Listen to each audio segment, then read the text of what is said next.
If you're ready to listen to a series of questionable questions, cool. If not, you might want to move on quickly. Brandartica agency partners Peter Jude Ricciardi and Jeff Lukowski talk to CEOs, founders, makers, shakers, and rule breakers to discover what the hell is happening in that 1/7 of their brains that makes them successful, happy, and human. This is 1/7, the podcast.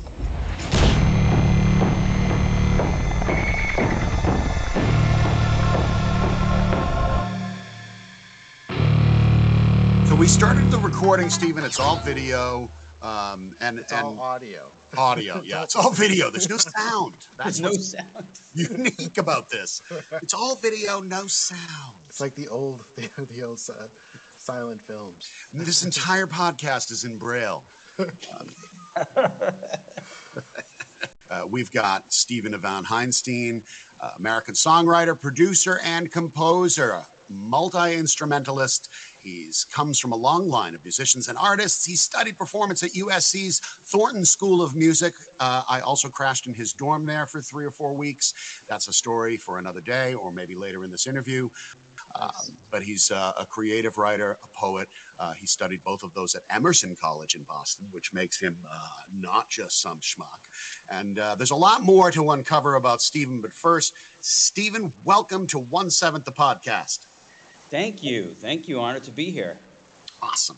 Well, we've got my business partner, Jeff, and Hello. myself and you, and we've got some questions for you, man. We're going to mix it up a little bit, and hopefully we were able to get some super cool answers from you and maybe catch you off your feet a little bit. For sure. Let's do it. Awesome. Well, Steven, first of all, welcome aboard. And, just to get started, how did you get started with writing music?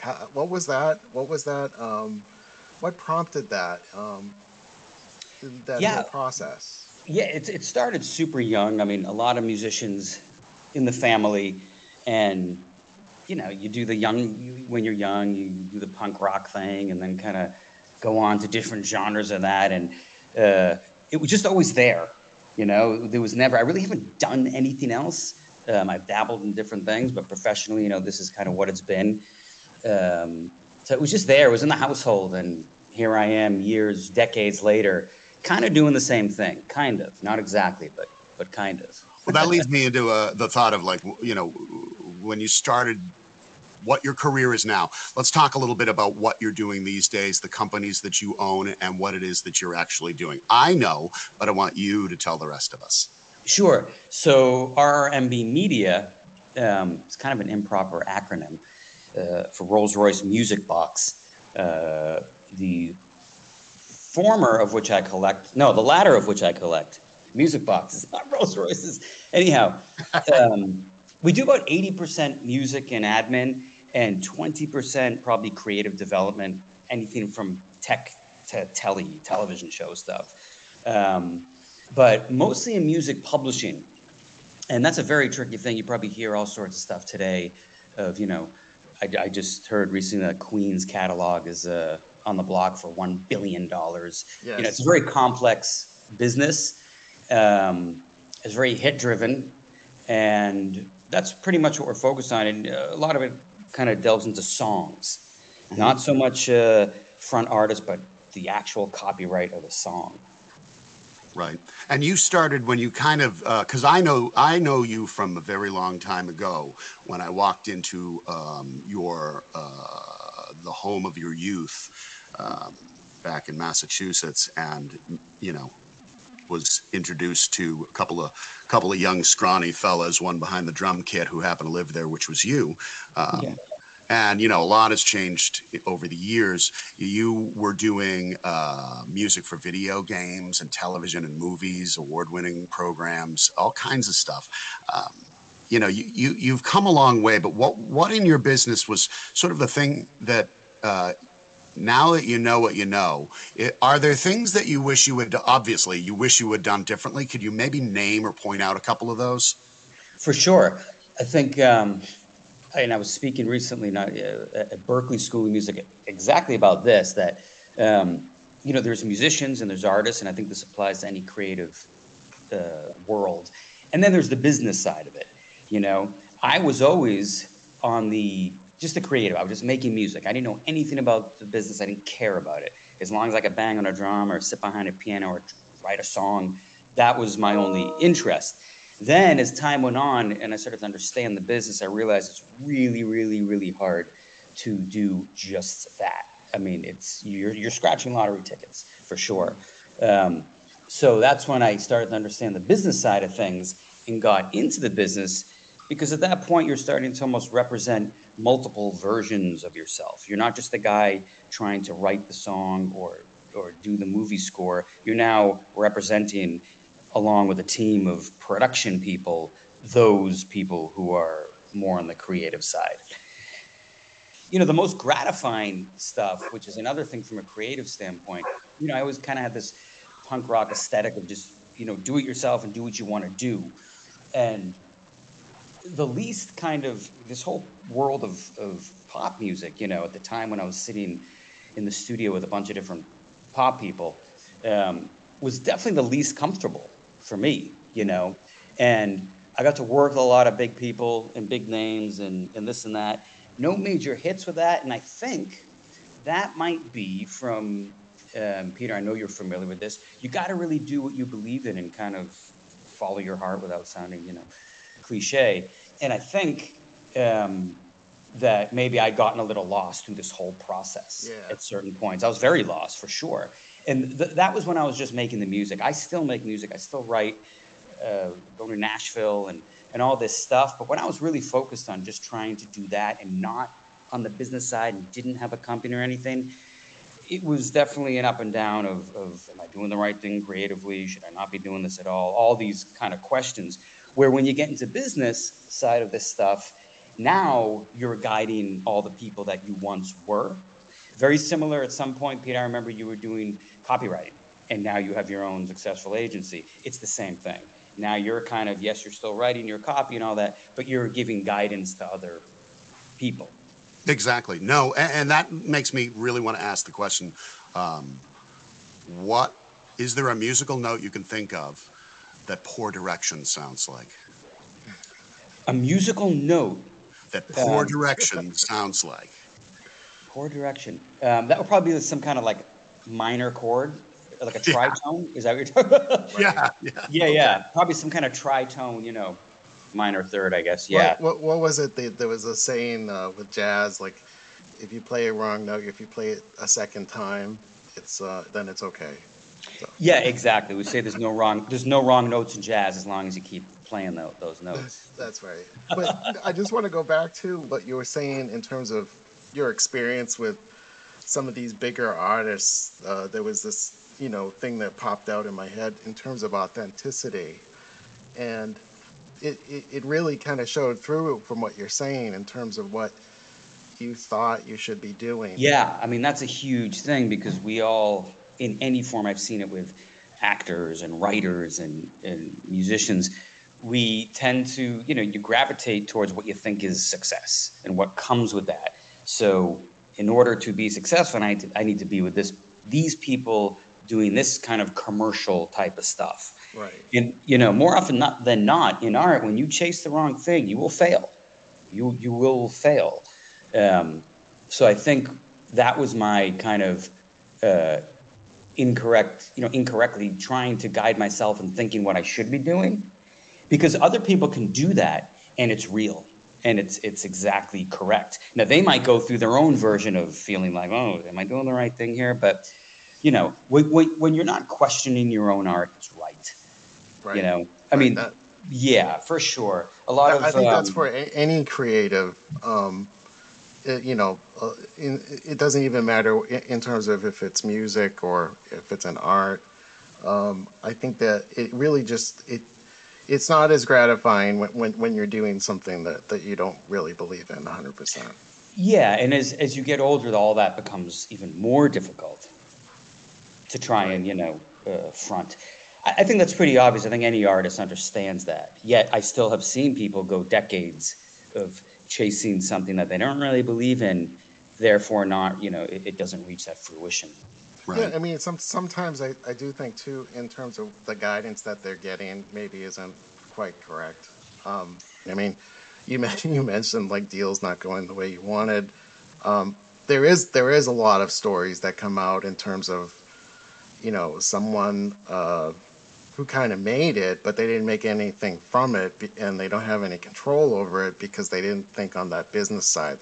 For sure, that's a big thing, and I'm a big advocate. I've spoken at Cal Arts out here in Berkeley and Boston about knowing what you're getting involved with. It all starts with trust. There's certain people in the world like Peter here. It's like we would never need a written agreement. We just know that. But when you're dealing with people you don't know and strangers and this and that, there's a lot of sharks out there. So, you know, everyone should be aware of what they're doing because there are some stories of people not really knowing what's going on and giving everything that they worked at away in Yeah. royalties. Yeah. Well, that's like the music business in a nutshell has been that for sure. since its inception.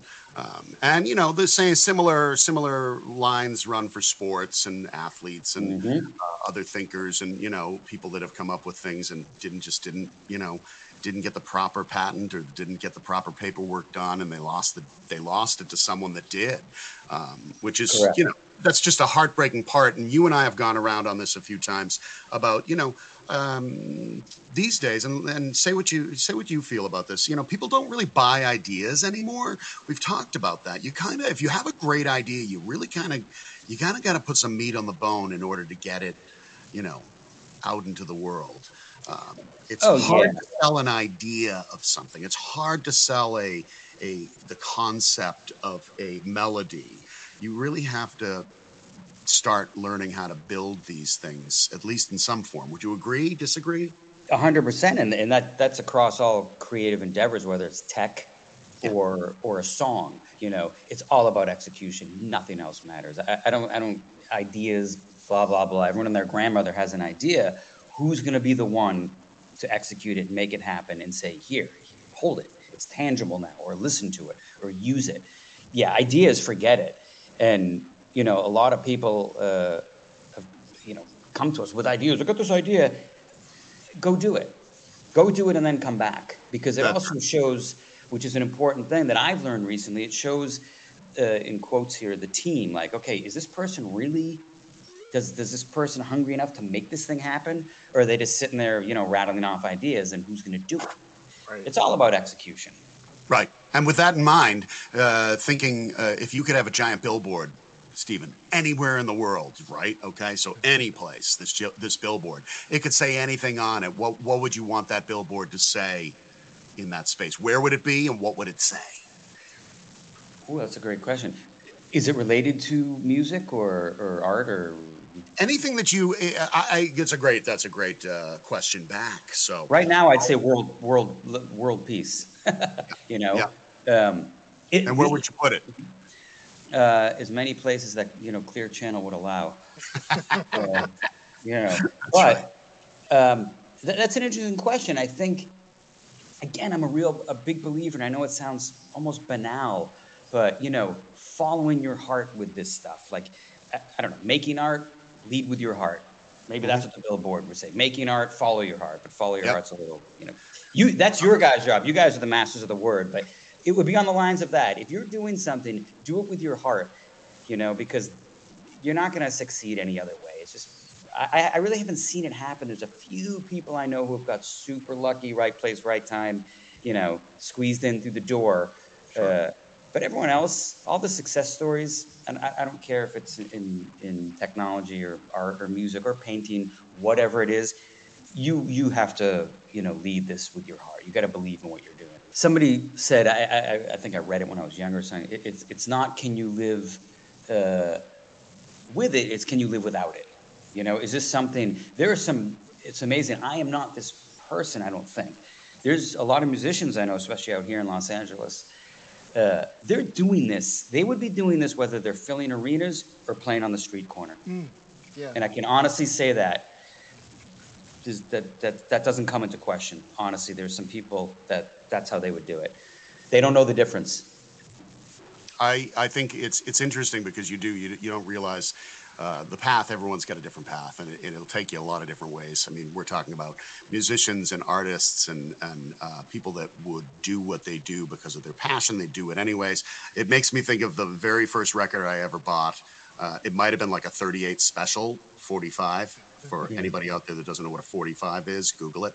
But I bought it in Cambridge at the garage, and this is what sticks with me, is the person who sold it to me ended up, I didn't know at the time, turned out to be Amy Mann from Till Tuesday. And a long time, she's been writing and producing music for a variety of things. She lives down the street from me. Yeah. Out here. Yeah. That's so crazy. And speaking of people doing what they love, I mean, even an artist like Tracy Chapman, and you and I are both from sort of similar area. I feel like I remember her in Harvard Square in Cambridge, like just playing music on the street. I didn't know who she was, but she was certainly memorable enough that, you recognized her when she took off and went, oh my God, that's this person. But those she's are real people. They'd really do it, and you don't hear much about them in the public eye. You just don't, because they're busy doing what they do. I think it's funny. I thought at some point that even though I always did music, writing, maybe I was romanticizing of living in a little house in Vermont writing novels, because I love to write with a pen, and I did study writing, as you mentioned, at Emerson, and those are things like I never had success as that kind of writer, yet I'm writing all the time, and and I'm very comfortable with it. And I think, without sounding, pompous, lack of a better term, I'm a good writer. I can write, and it actually has led to some things. I've had some, oddly enough, some meetings out here with certain stuff. So I know I'm not only adept, but I really that's something I'll probably just do, even on my deathbed. It's easy, and. Sure. Am I like that with making music? No. Why? I don't know. But something like that, I am. And I know successful writers who say they'll play a guitar on their deathbed, but they might not be writing stories with the pen. So I think everybody, if you are an artist, you are an artist in some form or fashion. And there is something within that spectrum of art, whether it's painting, and I've tried them all, that you will do. And that is the one that if you can hone in on, that's the one you might find success at. But aside from that, like you said, Peter, there's a lot of people that go in different directions. And there's incredible painters out there who will never be seen. There's incredible songwriters, incredible actors. It's endless. But the question is, are they still doing it? And if they are, that's the real deal. I love that. And you're leading me sort of into a final question here, because I know we've all got tight schedules. Life is busy. The world is moving fast, sometimes faster than our feet allow. So speaking in terms of, what you do, what you've experienced, where you've been, if you were to sit down to dinner with any two people in the world, fictional, non-fictional, alive, dead, cartoon, what have you, who would you want on either side of the table with you? Maybe you two guys. There's only reservations for three. That would be so it's you and two other people. I love you, but I don't know why in the world you'd want to sit down with Jeff and I when you could have anybody on the planet, under the planet, in the planet, above the planet. That's a great question. The first one's a no-brainer for me. Martin Luther King, for sure, would be one. He's always been kind of my idol, and so him. Now I'm trying to think. Maybe, and now this comes to a random thing, because I've always wanted to meet this guy. I've seen him twice. I saw him in London. I was in a restaurant with him in London, and then in New York, but never had the, balls to go up to him. But don't laugh, but I don't know, Robert Plant. Nice. And he's had such not only a fascinating life, he was, I think, 17 or 18 years old with Zeppelin 1, if I'm correct. That's just, those anomalies, the outlier is not even the word. That is really, you really can't put words to this, how someone like that comes into being, you know what I mean? Where everything is just perfect. Now I know, which is another interesting thing, he's also had a very trying life, the loss of certain loved ones and stuff. I think those people, survivors, are always fascinating. So it would be really interesting to sit in a room with MLK, and Robert Plant. Wouldn't that be wild? It would be. I'm just wondering, maybe you can tell me this. If I were to come and take your drink order for you, MLK, and Robert Plant, who, by the way, if his name was Bobby Plant, it would never have worked for him. No, never. No. He would be retired or roofing houses or something. What would the drink order look like? What would MLK order? What would you order? And what would Mr. Plant have? Those guys would probably, at this juncture, I think, drink water, maybe a juice or a soda, and I would have a glass of wine. Nice. Fair enough. That's good. I love it, Steven. It's brilliant, and it gives us a little bit more insight as to, the person behind everything. And, everybody's career path takes different ways and different hardships, and, there's easy roads and rocky roads.